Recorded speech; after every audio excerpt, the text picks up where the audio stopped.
He's one of the smartest guys. And then I can't go through like a whole list, but like Geraldo, I think definitely would have been like an amazingly fucking super great comic if he was like so almost there, but then everything fell apart. But Sam Kinnison's the one guy that I wish I had seen or at least gotten to like see him live because I feel like he is like an underrated comic. It was Carlin's favorite comic.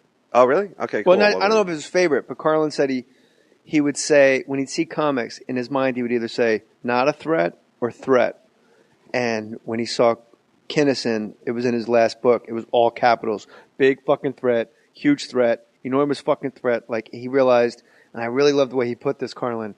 I realized I had to get louder because as loud as Sam was, I had to get louder, but not with my voice. What I was saying had to be louder, not in volume, but in concise perfection of what. And that's Carlin to me is just.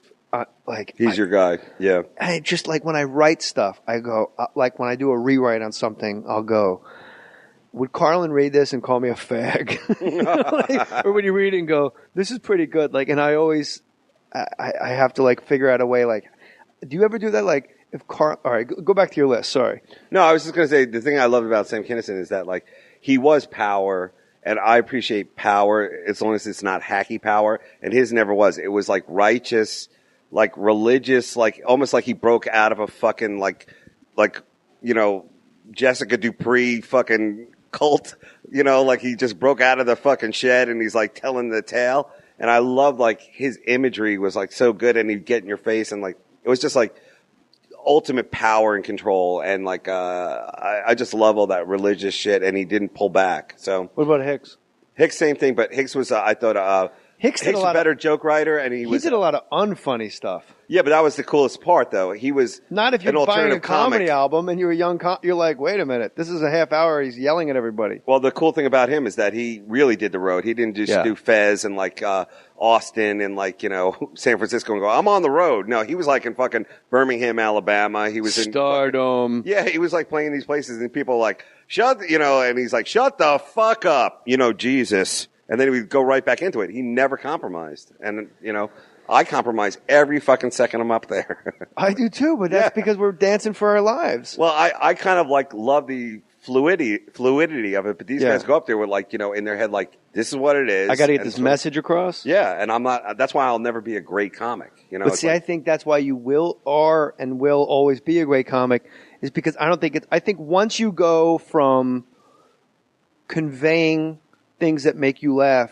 to feeling like you need to convey a message, I think you're in some fucking deep water and you got a problem. That's hard. Yeah, it's hard to get across like when you have like a when Hicks is up there talking about abortion and yelling at everybody like, well, then raise the fucking kid. Right? I'm like, yeah, that's no one bought a ticket to hear you take this. Yeah, but the fact that he said it, dude. I mean, back then that was really rough stuff. I mean, like today, no one even talks about abortion. I mean, Let's talk about it now. Okay. Abortions are expensive. Thank God for lakes. Am I right? Baby go splash, splash. That got booed in every town but Cleveland. I'm telling you right now. For some reason, I guess because there's a lake there. Yeah. So they were like, I can picture that. Because in Cleveland, if you throw a baby in the lake, the baby bounces back. Yeah, if he comes back, he's Moses. The lake's so dirty, he just bounces back like a rat pat tattaran. What is your... Well, Hitler, I guess, would put in that list. That's funny, like when you put He was hilarious. Let's see. He had good ideas in the beginning. I'd put Alexander the Great. If you were a trucker, what would your handle be? Oh, here comes Drippy Dick. I'm coming down. You can't curse, probably. Yeah. I want you to pick a real... Don't act like you haven't thought of 14 different handles. You'd be Merlin. No, well, you and I both are in love with Vietnam when we would say, like, the kid who would come to high school dressed as a Vietnam kid? Yeah. And, like, that was your joke. John Maletti. Yeah. And camouflage pants. He'd be like, hey, man. And, like, he was really into Vietnam. Now it's like... He'd make a bowl in wood shop. Kids are lucky if they can fucking wear camis. What would your handle be, do you think? What, in Vietnam? No, if you were a trucker. Ice road trucker. You got the solitude. You got to need a mic check. Here comes Big D. I don't know. Big D. But what would be on your dashboard? That's what I want to know. Like, would it be like a Jesus? I think you're going hula girl. Right? But that's been done. Like, you got to make it more like, whatever. But you'd have a little... That's quite a shrine you have there, Garcia. You'd have like a little shrine around the hula girl, because I think you'd have to talk to the little lady. Like, hey, could you give me a lift? Hold on, let me talk it over with the little lady. See, I always wish I was in the Navy, but like in the Navy of the 70s, like when it was like that crazy, like, like Bangkok and fucking Hong Kong and Let's all bring the this. sub up in the middle of a Japanese fishing boat. See what happens. Yeah, like it's made of wood. So that would be cool if I was like in the Navy, had a Filipino wife and we're both truckers, and like we're driving shit around. She's yelling at me in You could be pigeon, a sea captain. Pigeon English. Pigeon. You no good. You no good behind the wheel. You no good in the attack. How you not make U-turn in Galveston Bay? Galveston Bay, enormous U-turn territory. Yeah, you're so fucking good at these fucking voices, dude. You ever do any like cartoon shit? I try. I don't know why no one asks me. You can make a lot of money doing that, I hear. Well, hey, where were you when you heard Randy Macho Man Savage died? Well, I was mid-colonoscopy, and I'll tell Really? you. Nah. Did it snap you I out always of say your... that for everything. Earthquake. I was mid-colonoscopy. I was in my Merced haze. Oh shit! When did he? When was that now? Got in a car accident. You don't know where you were? He died. No, he died in a car crash. He wasn't wearing a seatbelt. Snap into a seatbelt. I don't know. Schimmel died in a car crash. That guy beat cancer. That guy, another underrated great Yeah. comic. He's a guy that kicked cancer in the face fucking 14 times, and then his fucking daughter rolls the car in a drive to Phoenix. Yeah, but you know what? That is I talked to horrible. him. Talk about God laughing. I talked to him like he was in. I sent him some cash and everything, and I'm not saying like to hooray for me, but that dude, man, I respect the shit out of him because his like fucking comedy only got better. Like with every problem God fucked him with, it only like was better. It's like so then I'm getting the chemo. It's like who can do a chemo joke? He can. Yeah, I mean, like honestly. him. I would have been like, fuck, dude, game over. It's done. And he's like, no, I'm whatever. And to the end of his days, it was like, I'm afraid my condition is going to hurt my road work. Like he was a comic to the end, And, by the way, whoever is in charge of his shit, like, let's get that benefit together, East Coast style, because they never did it Schimmel? East Coast. Yeah. Because I'm sure they need some coin. And like, I definitely want to be a part of that because I respect that guy. I like forever. Schimmel, and what I really like... Jay, I mean, that was a good call. I'm glad you brought that up. The thing about Schimmel, too, is, like, anybody he brought around was always awesome. Like, he would always, like, if it was his daughter, was super cool. Mm-hmm. Like, whoever was around him, there was never, like, some dangling fucking asshole in his little crew. He'd have, like, 3 people with him, and if he left the room, you could have a complete high-end conversation with whatever person he was floating around. He didn't hang out with a bunch of dummies. No. Like, everyone around him was super hip. And like knew all your references, or like there was a very interesting crew he hung out with. He never got his break, and when he would get a break, it would turn to fucking. Well, in all fairness, he was like on the Young Comedian special. He did like a ton of Lettermans and Leno's and. But like he gets a Johnny. sitcom, and then he gets cancer, right? And, I mean, it's just like it's so dramatic. He got a lot of bad breaks, that's for sure. Yeah, that's what I'm trying to say. But like, I met him in Montreal at the comedy festival, and like. Slayton, who another guy I think is a great comic. I mean, people have problems. No, just the fact that like he's pumping it out like he does, and like every joke I have, he has a version of that joke, and like every it's like I'm really just like the same kind of comic he is, but in a different style because he's like an attack comic. He's a knife fighter. He's the Pitbull of comedy. Let me tell you. Yeah, I mean, but he's like class, and I'm just like trash, and it's like.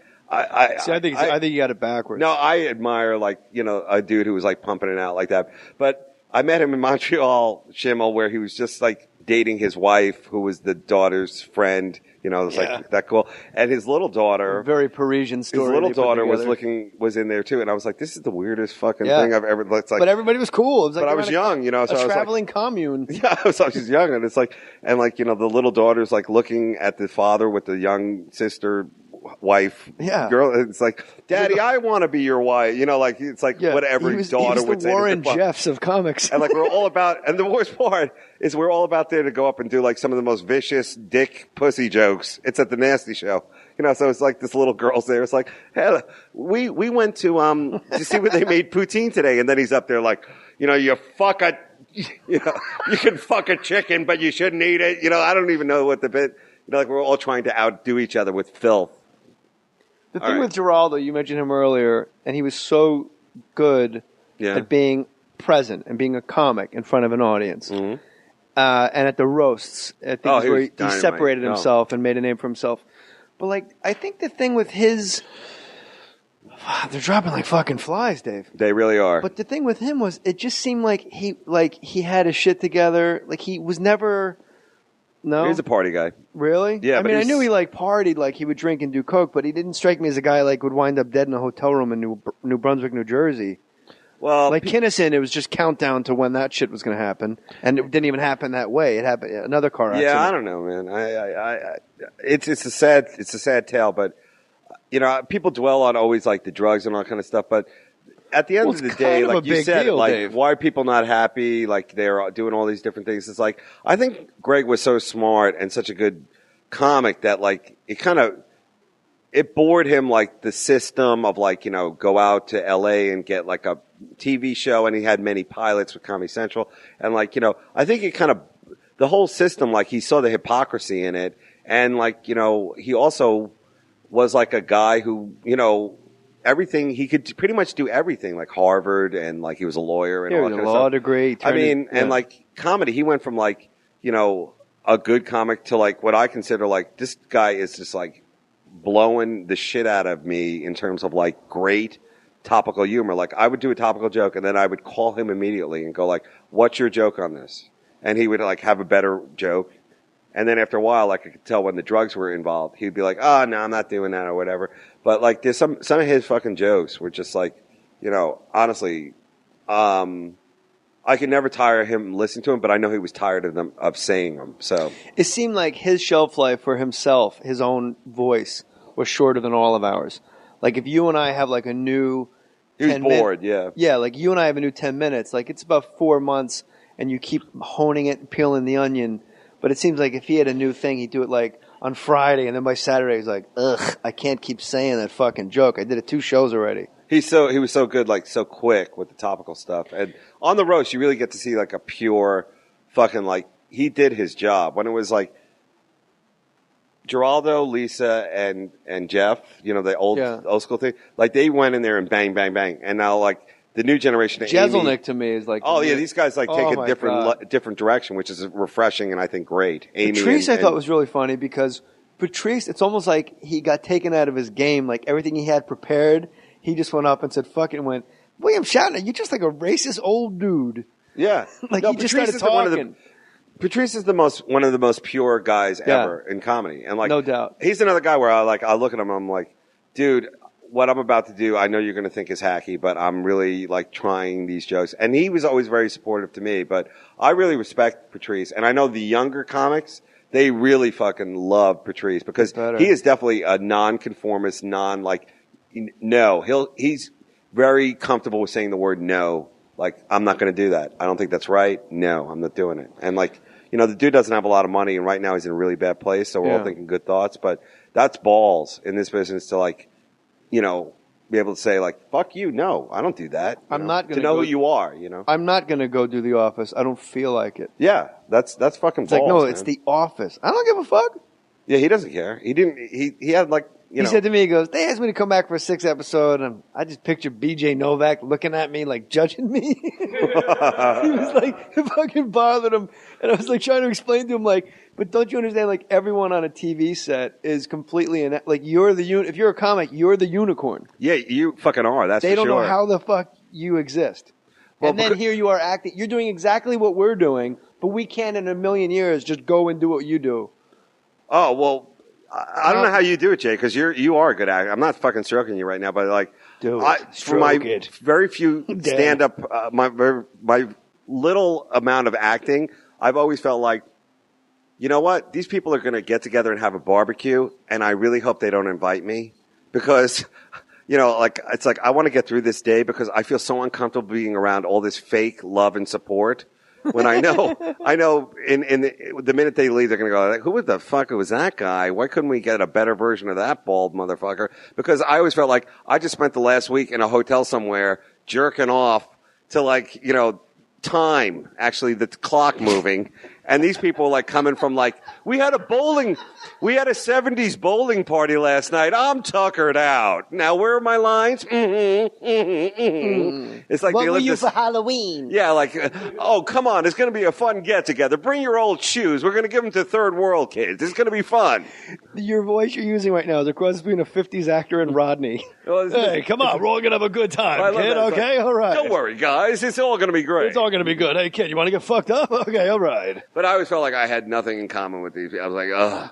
God, Well, we don't. You start don't. a conversation with me because it's only going to go wrong, you know? And then the guy... album, and you're a young you're like, wait a minute, this is a half hour, he's yelling at everybody. Well, the cool thing about him is that he really did the road. He didn't just do Fez and like Austin and like, you know, San Francisco and go, I'm on the road. No, he was like in fucking Birmingham, Alabama. He was in Stardom. Yeah, he was like playing these places and people were like, and he's like, shut the fuck up, you know, Jesus. And then he would go right back into it. He never compromised. And, you know, I compromise every fucking second I'm up there. I do too, but that's because we're dancing for our lives. Well, Threat or threat. And when he saw Kinnison, it was in his last book. It was all capitals. Big fucking threat, huge threat, enormous fucking threat. Like he realized, and I really love the way he put this, Carlin. I realized I had to get louder because as loud as Sam was, I had to get louder, but not with my voice. What I was saying had to be louder. Not in volume, but in concise perfection of what, and that's Carlin to me is just like he's your guy. Yeah, fucking like you know Jessica Dupree fucking cult. You know, like he just broke out of the fucking shed and he's like telling the tale. And I love like his imagery was like so good, and he'd get in your face and like it was just like ultimate power and control. And like I just love all that religious shit, and he didn't pull back. So what about Hicks? Hicks, same thing, but Hicks was, I thought, Hicks was a better joke writer, and he did a lot of unfunny stuff. Yeah, but that was the coolest part, though. He was not if you're an alternative comic. I just like when I write stuff, I go like when I do a rewrite on something, I'll go, would Carlin read this and call me a fag? Like, or when you read it and go, this is pretty good. Like, and I always, I have to like figure out a way. Like, do you ever do that? Like, if all right, go back to your list. Sorry. No, I was just going to say the thing I love about Sam Kinison is that like. He was power, and I appreciate power as long as it's not hacky power, and his never was. It was like righteous, like religious, like almost like he broke out of a... He's one of the smartest guys. And then I can't go through like a whole list, but like Geraldo, I think definitely would have been like an amazingly fucking super great comic if he was like so almost there, but then, you know, everything fell apart. But Sam Kinison's the one guy that I wish I had seen or at least gotten to like see him live, because I feel like he is like an underrated comic. It was Carlin's favorite comic. Oh, really? Okay, cool. Well, I don't know if it was his favorite, but Carlin said he would say, when he'd see comics, in his mind he would either say, not a threat